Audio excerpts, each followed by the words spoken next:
চলে এলাম একটা হেলদি, টেস্টি এবং মুখরোচক সুন্দর একটা রেসিপি নিয়ে। দেখেই অনেকেই বুঝতে পারছো এটা আমি কি করেছি। হ্যাঁ, ধোকলা। 200 ময়দা নিয়ে নিয়েছি। ময়দার মধ্যে নুন, হলুদ তুমি দিতেও পারো, নাও দিতে পারো, অভিরুচি তোমার। আর সামান্য কয়েক ফোঁটা তেল আর কয়েক ফোঁটা দানা চিনি দিয়ে খুব ভালো করে মাখিয়ে নিলাম। তারপরে জল দিয়ে খুব ভালো করে ফেটাবো।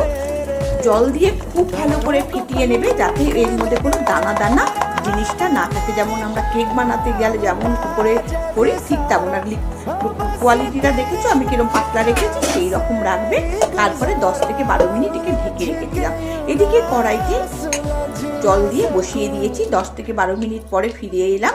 এবার এর মধ্যে একটা ইনো দিয়ে খুব ভালো করে একে ফেটিয়ে দিলাম। কাদা উঁচু থালার মধ্যে সামান্য তেল মাখিয়ে আর তার মধ্যে এইটাকে আমি ঢেলে দেব, দিয়ে কড়াইতে বসিয়ে দেব 20 মিনিটের জন্য। আর তোমার কড়াইয়ের গ্যাস কিন্তু পুরোটাই হাই স্পিডে থাকবে, এখানে কিন্তু গ্যাস কমাবে না। আর এইটা হতে হতে আমি একটা মিষ্টি আচার তৈরি করে নেব। কড়াইতে বসিয়ে দিলাম। এবার এর মধ্যে কি কি উপকরণ দেব কড়াইতে দিতে দিতেই তোমরা দেখতে পাবে। উপকরণ হিসেবে যেগুলো দেব বলে দিচ্ছি।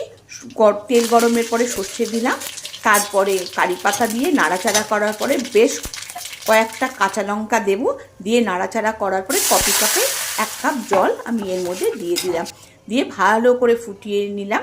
আর নুন আর চিনিটা এখানে একটু বেশি দেব, 2-3 চামচ দিয়ে দিলাম।